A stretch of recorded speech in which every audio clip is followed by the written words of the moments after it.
जंगल जंगल जंगल safari, जंगल जंगल जंगल safari, जंगल जंगल जंगल safari, जंगल जंगल जंगल safari. हे, चलो चले जंगल के सुहाने सफर में।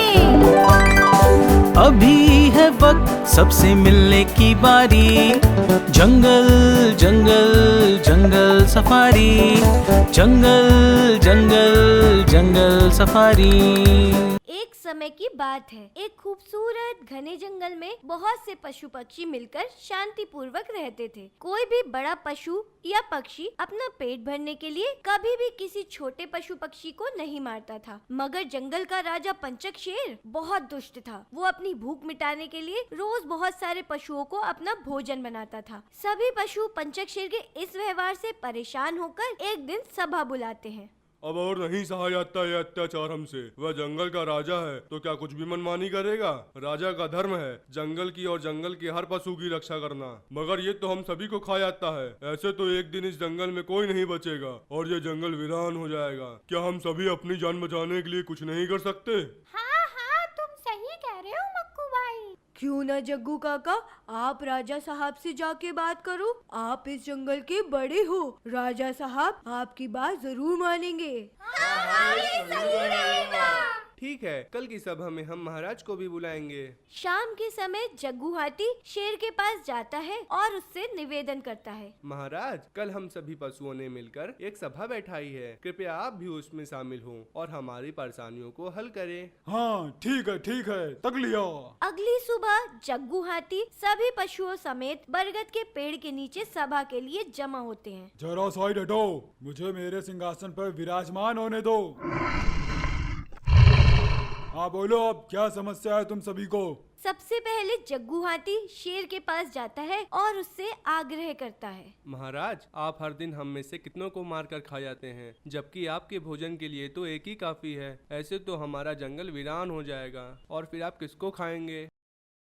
महाराज, मेरे सुझाव से हमें लगता है कि आपको हम में से हर दिन किसी एक को ही अपना भोजन बनाना चाहिए। पंचक शेर कुछ देर तक लोमड़ी की बातों पर विचार करता है और थोड़ी देर बाद, ठीक है, तुम में से हर एक दिन एक पशु मेरे पास खुद ब खुद भोजन बनने आएगा।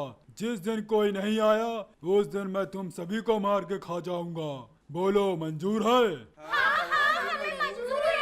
सभी जानवर बहुत ही दुखी मन से, मगर ये सोचते हुए कि अब रोज हमारे कई भाई बंधु एक साथ नहीं मरेंगे, वहाँ से चले जाते हैं और पंचक शेर खुशी से दहाड़ते हुए वहाँ से चला जाता है। उस दिन से हर रोज एक पशु शेर के भोजन के लिए अपने परिवार से विदा होने लगता है। काफी दिनों तक यही सिलसिला रोज चलता रहा।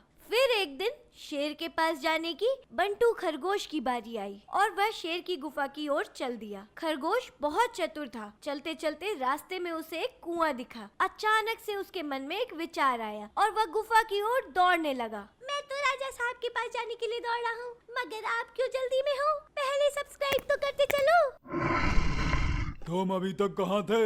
इतनी देर क्यों लगा दी आने में? राजा साहब, मैं आपके पास ही आ रहा था कि रास्ते में मुझे एक दूसरे शेर ने रोक लिया और उसने कहा कि वो जंगल का राजा है और उसने ये भी कहा कि पंचक शेर राजा के नाम पे कलंक है। वो आपको धोखेबाज कह रहा था और उसने कहा कि अगर वो पंचक राजा है तो आए और मुझसे युद्ध करे और अपने आप को राजा सिद्ध करे। मैं उसे खुली चुनौती देता हूँ। हाय तौबा तौबा तौबा, मुझसे तो ये सब आपके बारे में सुना ही नहीं गया और दौड़ता हुआ सीधा आपके पास आ गया। यह सब सुनकर पंचक शेर आग बबूला हो उठा और बोला, कहाँ है वो कायर? उसे मेरे पास लेके आओ, मैं उसे अच्छा सबक सिखाऊंगा।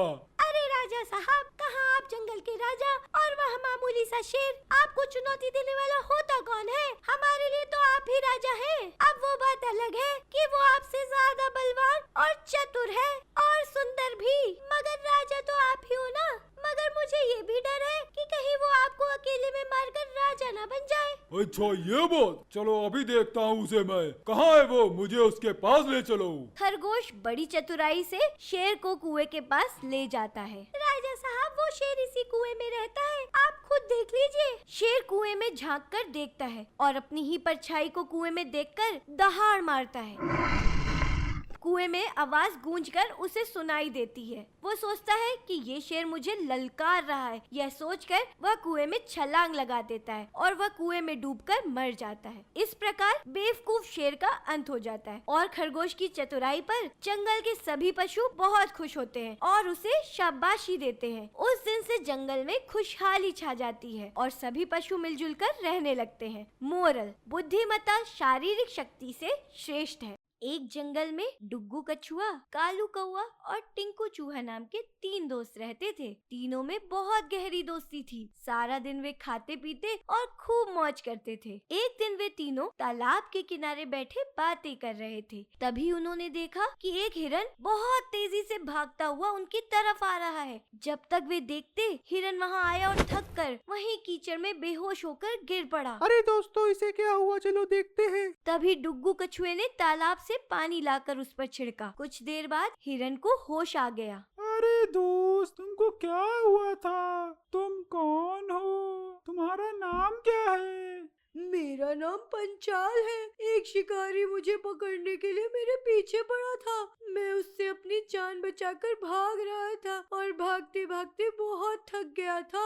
मुझे चक्कर भी आ रहे थे, इसीलिए यहाँ आते ही बेहोश हो गया। धन्यवाद, तुम लोगों ने मेरी जान बचाई। तुम लोग कौन हो? मेरा नाम है कालू, मैं हूँ बड़ा चालू। और मैं डुग्गू। और मैं हूँ टिंकू। तुमसे मिलके अच्छा लगा। रुको, मैं ऊपर से देख कर आता हूँ कि शिकारी अब कहाँ है। कालू कौवा उड़कर एक विशाल पेड़ की चोटी पर पहुंचकर शिकारी को देखने लगा और नीचे आकर उसने कहा, तुम परेशान ना हो पंचाल, उस शिकारी ने अब किसी दूसरे जानवर को पकड़ लिया है और वह अब शहर की तरफ लौट रहा है। अच्छा बताओ, क्या तुम भी हमारे दोस्त बनोगे? और दोस्तों, क्या आप भी हमारे दोस्त बनना चाहोगे? तो जल्दी से चैनल को सब्सक्राइब कर दो। हाँ हाँ, क्यों नहीं, तुम लोग तो बहुत अच्छे हो।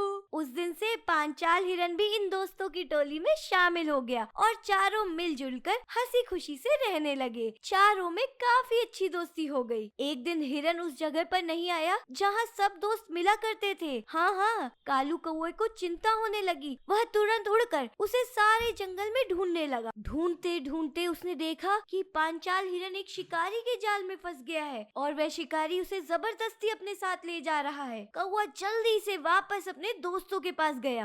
दोस्तों जल्दी चलो, एक शिकारी ने पंचाल को पकड़ लिया है और वह शहर की तरफ जा रहा है। पता नहीं क्या करेगा अपने दोस्त के साथ। यह सब सुनकर टिंकू चूहा दौड़कर तेजी से शहर गया और हिरन को ढूंढने लगा। पंचाल, कहाँ हो तुम दोस्त? मैं यहाँ हूँ टिंकू।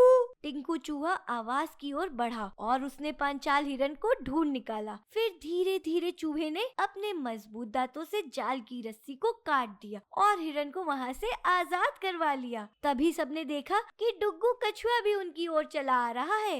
मेरे दोस्त कितने अच्छे हैं, मुसीबत के समय सब मेरी मदद करने आ गए हैं। पांचाल सोच ही रहा था कि तभी सावधान दोस्तों, शिकारी हमारी ही तरफ आ रहा है, जल्दी से भागो। टिंकू चूहा भागकर बिल में घुस गया। कालू कौवा पेड़ पर जाकर बैठ गया और हिरन उठकर तेजी से भाग गया। अंत में बेचारा कछुआ रह गया और शिकारी ने उसे पकड़कर अपनी धनुष की डोरी पर लटकाकर वहां से चल दिया। शिकारी के वहां से जाते ही कुछ देर बाद तीनों दोस्त मिलकर अपने दोस्त डुग्गू कछुए को छुड़ाने का उपाय सोचने लगे। पांचाल हिरन तालाब के किनारे जाकर लेट गया। शिकारी तालाब के किनारे किनारे चला जा रहा था कि उसने देखा एक हिरन तालाब के किनारे पड़ा हुआ है। उसने कछुए को वहीं नीचे रख दिया और अपने आप को खुश नसीब मानकर हिरन की तरफ बढ़ने लगा कि तभी काऊ, काऊ, काऊ। कालू की आवाज सुनते ही हिरन उठकर तेजी से भाग गया। यह देखकर शिकारी सोच में पड़ गया। उसे अपनी आंखों पर विश्वास नहीं हुआ। जैसे ही वह कछुए को उठाने के लिए पीछे मुड़ा, उसने देखा कछुआ भी वहाँ से गायब हो चुका था। यह सब देखकर शिकारी का सर घूमने लगा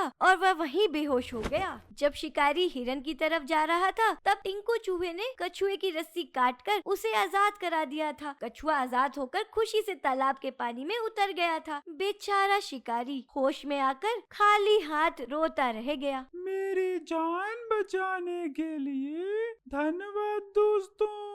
जब तक हम लोग साथ हैं तब तक हम एक दूसरे की इसी तरह ताकत बने रहेंगे। चारों दोस्तों ने एक दूसरे से वादा किया और एक दूसरे को थैंक यू बोला और फिर से जंगल में जाकर खुशी खुशी रहने लगे। मोरल, एकता में ही बल है।